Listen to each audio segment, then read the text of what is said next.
You guys, I just had like some garlic chicken for lunch and I have an intimacy workshop this afternoon for Oklahoma, so apologies, boys.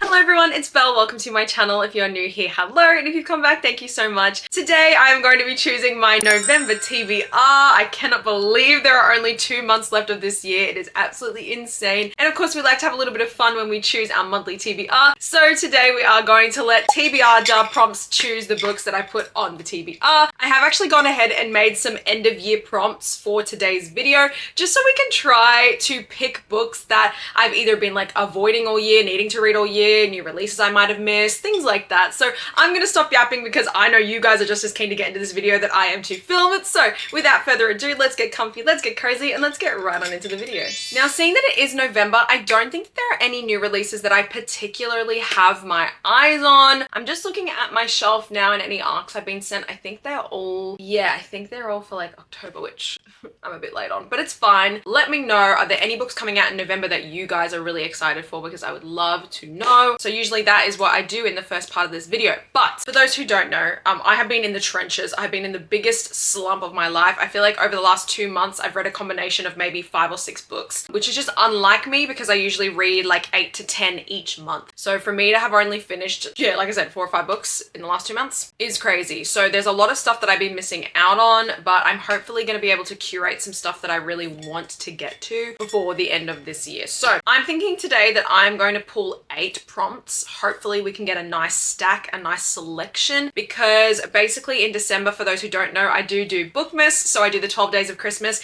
and my TBR videos for December, I do a little bit differently, a little bit more fun. So that's why we're doing the like end of year prompts now in this selection. So let's see what prompt number 1 is going to be.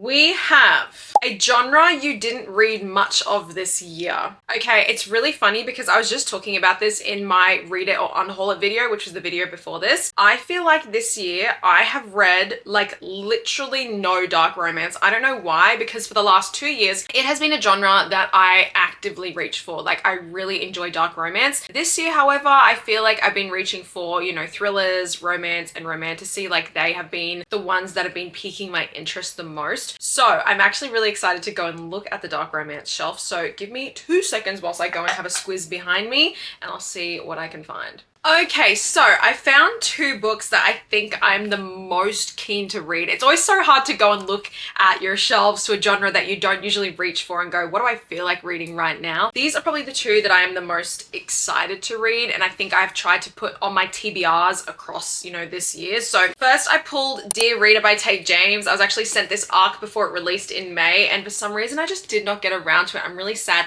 especially because now I've been seeing such high praise for it, and the rest of the series, like, I feel like she has been spitting them out really fast. So I think this is set at like a school or something. It says, "Dear reader, you want my advice? Never look a gift horse in the mouth. That way you don't see the rotten teeth."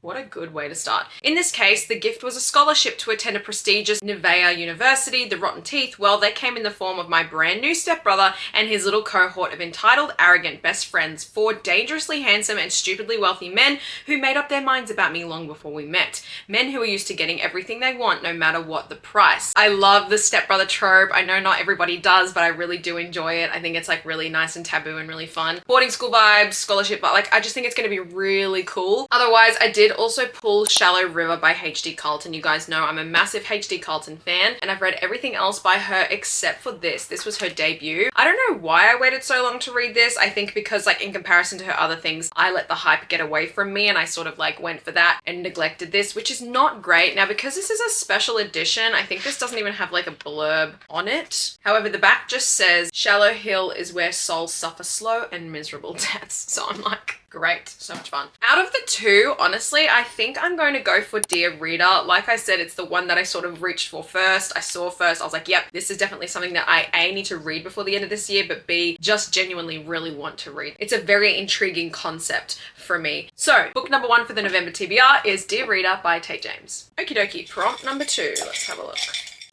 says, a book you've been scared to read all year. Literally all of them. So for something like this, I feel like it's got to be a book that I'll like see on my shelf and go, am I actually ready to read this? Or it's like a book that I know you guys have been like, read it, read it, read it, read it. And I'm like, I'm scared. So I'm going to have a look at my shelves again and we're going to see what I can come up with. Okay. Again, I have two options, but this time I've got a romance and I've got a romantasy. So two different ones. The first one that I pulled is Part of Your World by Abby Jimenez. I don't know what it is, what the stigma I have around this whole series is. I'm just so scared to read it, even though I know I'm going to love them because I know that they are supposed to be like emotional romance books and that is my bread and butter. I don't know what the hesitance is around these books. I think it's because I really want to read Yours Truly, which is book number 2, but I don't really mind, like I'm not rushing to read this one. However, of course, I know that I have to read this before I get to that. So I think that is like the mental block for me. I think if it was the other way around, I definitely would have already started this series by now. This one I know is an age gap and I'm like, sure, but like I think she's older than him and I don't know, maybe that's just a me thing. I can do the like older guy, younger girl, but to me, I'm like not the biggest fan of the older girl, younger guy. That's just my personal preference. But this says here,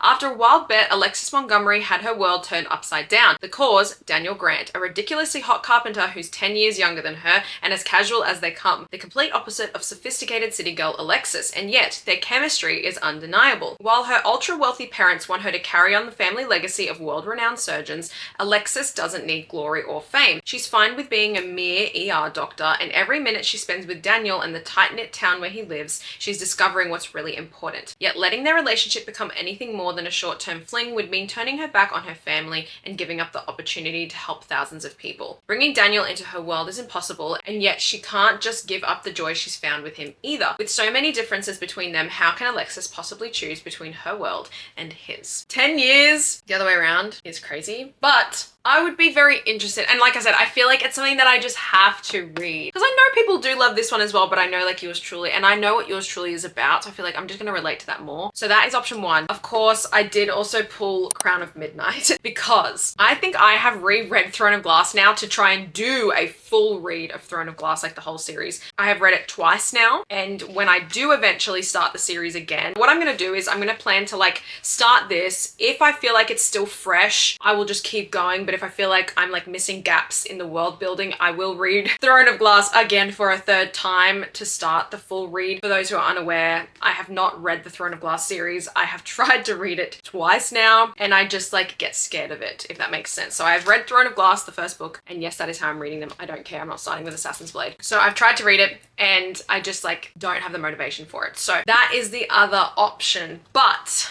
again, I think when I do read Throne of Glass, I want it to be something that I do all at once, back to back, no breaks, no gaps. I want to just sit and like fully immerse myself in the world. And I feel like in November, just given how busy I'm going to be, I don't think that is going to be achievable. So I think for book number 2, we're going to do Part of Your World by Abby Jimenez. I'm really excited to start my Abby Jimenez journey because I know that she is such a popular author and a beloved author. So book number 2 is going to be this bad boy here. Okay, prompt number 3. Let's see what the jar has to say. Here we go.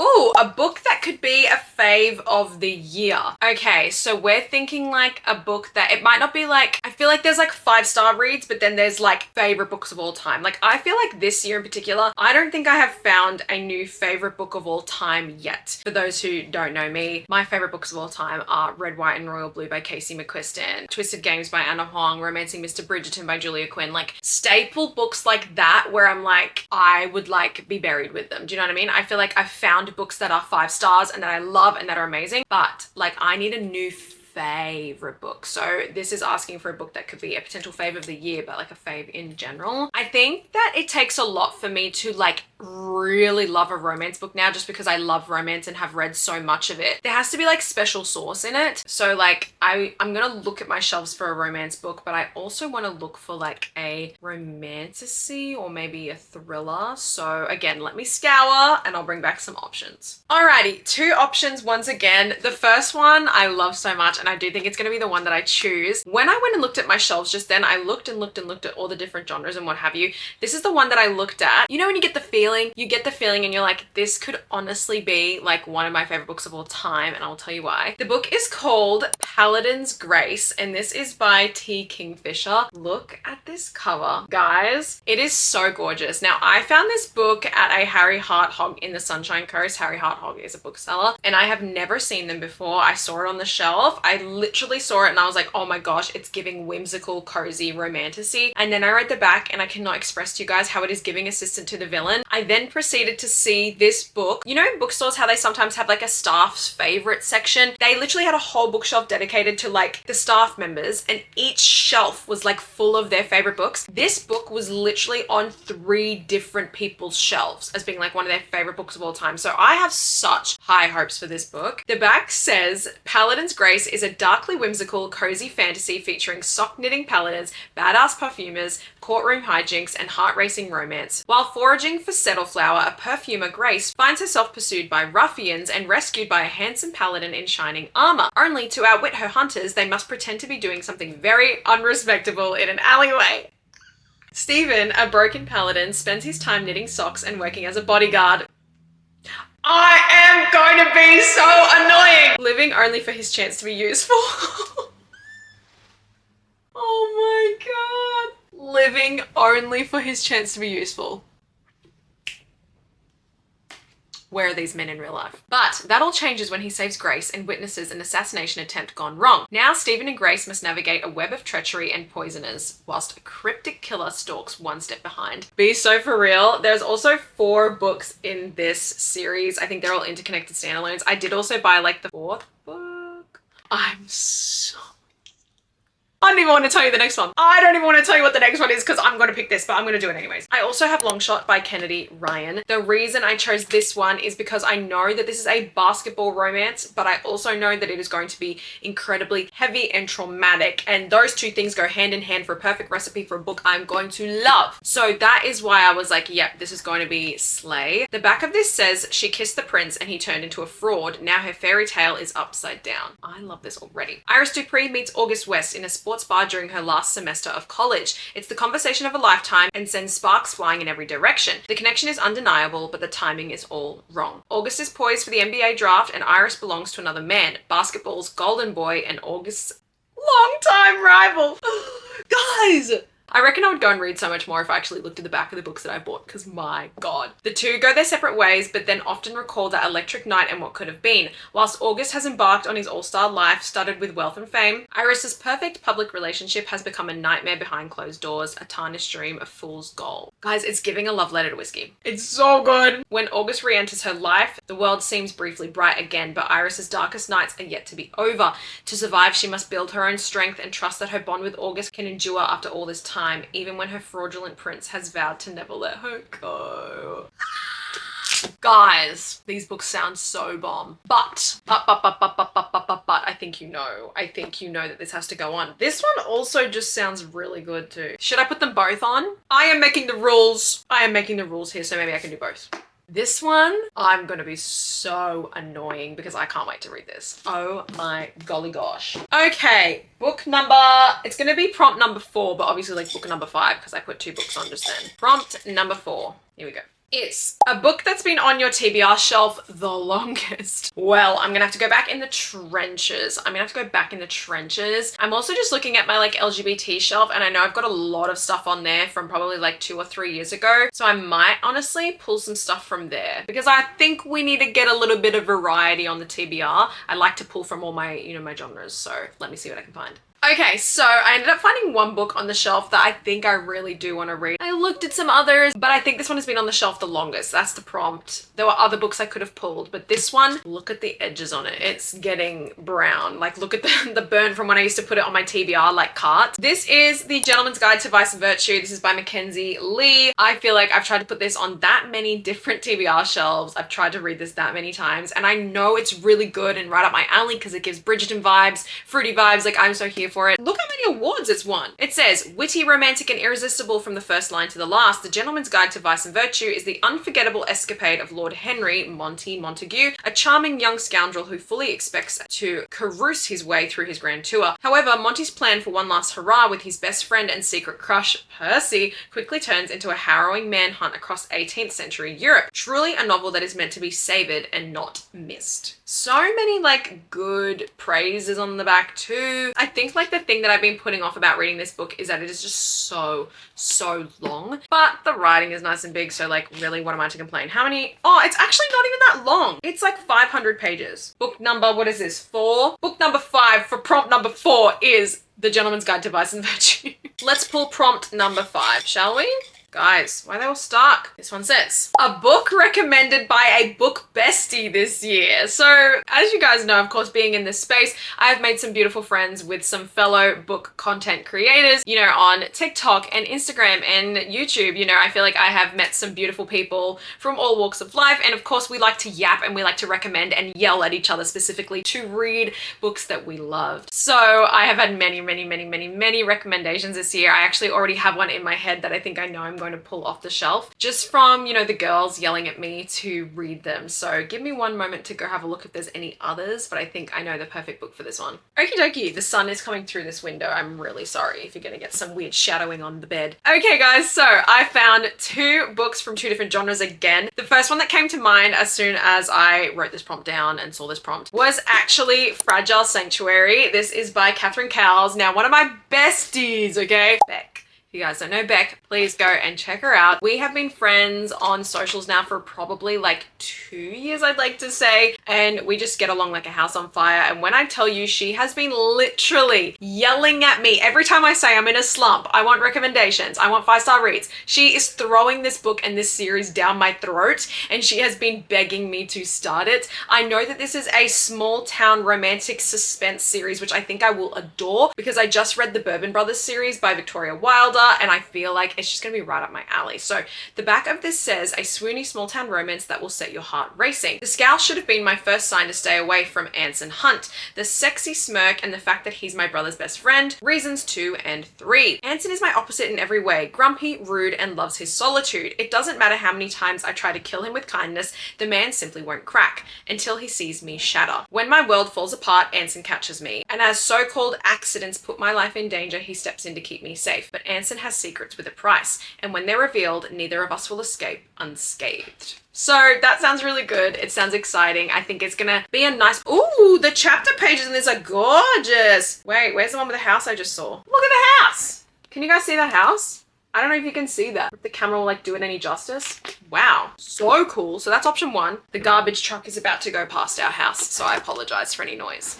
Anyway, the second book that I pulled is actually a thriller, and this one had been recommended to me that many times by Mads Rafferty, my gorgeous bestie Mads Rafferty. It is Ask for Andrea. This is by Noelle W. Illy. I feel like I read maybe one book by her before. It was called Run on Red, and I liked it. However, once Mads told me the concept of this one, I was so hooked. I think we bought this during a book shopping trip together, and I read the first page and I was gagged. The back says, Megan, Brakisha, and Sky have just one thing in common. They were all murdered by the same man. He hunted them online, masquerading as an eligible bachelor. Then he played the perfect gentleman, a thick layer of charm and a 1,000-watt smile hiding the fact that his first dates end in shallow graves. He's got away with murder 3 times now. The only thing that could keep him from killing again? The women he murdered. Megan, Brakisha, and Sky might be dead, but they're not gone. They found each other and they won't rest until they stop him. The haunt is on. Guys, literally be so for real. When Mads told me this is literally about like the ghosts of, you know, these women who this guy, you know, murdered, hunting him down and are stalking and haunting him, I was like, yes! No one's written anything like this, at least that I have read, and you guys know I love me a spooky thriller, spooky book. So I'm kind of torn. Just given how excited I was. I'm gonna go off excitement levels because we're trying to get out of a slump here. Out of the 2, the one that got me the most excited is definitely Ask for Andrea. Let me just read you the first line. Despite the crushing weight of him, my brain screamed at me to run. Like, that is how you start a book. What's the first line of this? What was it like? Boring. Sorry, Beck. I will read this next year. It's just not happening this year. So, book number 5 for the November TBR is Ask for Andrea. Prompt number 6 is a 2025 release you still haven't read yet. So many. I feel like I did really good and I was like on top of reading new releases at the beginning of this year. It just becomes so hard when A, there's so many new releases, but B, there's so many other books that you want to read that it's like, oh, I feel like I've let some slip. Let me have a look at my shelves again and I will bring back some options. Alrighty guys, I have found two options. I had to just stop for 2 seconds because this like bird just came down and like flew into our house. We're trying to see if it's lost. Then I had to bring this little guy up here because he was barking and wanted to get to the bird and that's just not safe. So anyways, so the two new releases that I have are both romance books. The first one that I thought of was Problematic Summer Romance, of course, by Ali Hazelwood. I feel like this book and me, we are not vibing this year. I think I've said a few times now that I really love Ali Hazelwood's books and I usually reach for them really quickly.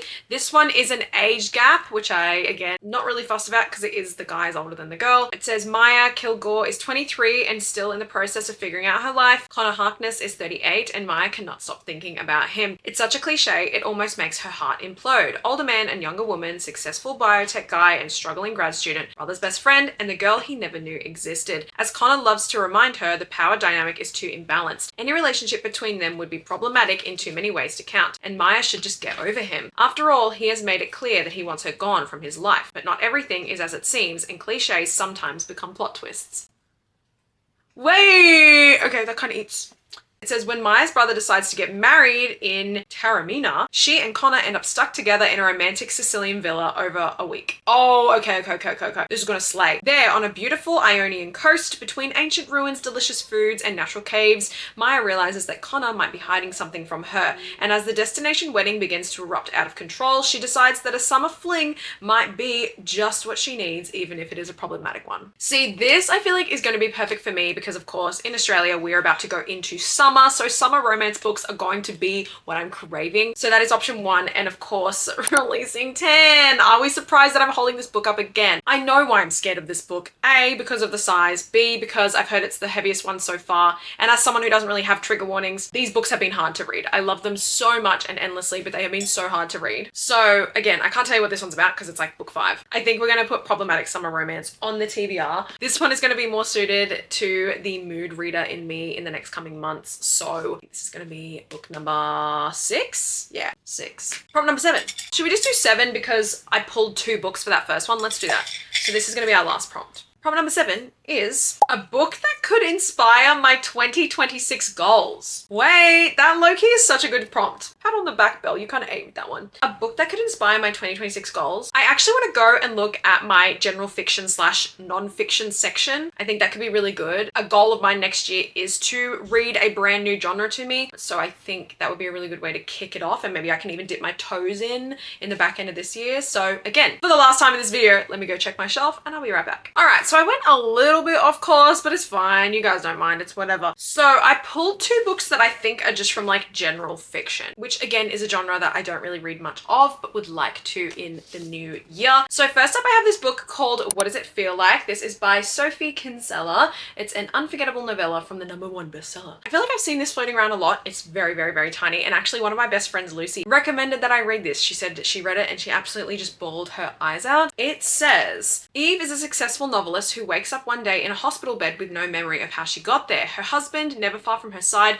explains that she has had an operation to remove the large malignant tumor growing on her brain. As Eve learns to walk, talk, and write again, as she wrestles with her diagnosis and how and when to explain it to her beloved children, she begins to recall what's most important to her. Long walks with her husband's hand clasped firmly around her own. Family game nights and always buying that dress when she sees it. What Does It Feel Like is recounted in brief anecdotes. Each is an attempt to answer the impossible questions recognizable to anyone navigating the labyrinth of grief. Yes, I think that could be really interesting. Otherwise, I also have Blue Sisters by Coco Malors. I feel like this is one that I've been really wanting to read this year. I guess it's just taken me a while to get around to it. I believe this is about like 4 sisters who, like, one of them passes away and they all come back to New York and like reconnect. The Blue Sisters have always been exceptional and exceptionally different. Avery, a straight-laced lawyer living in London, is the typical eldest daughter, although she's hiding a secret that could undo her perfect life forever. Bonnie was a boxer, but following a devastating defeat has been working as a bouncer in LA until a reckless act one night threatens to drive her out of the city.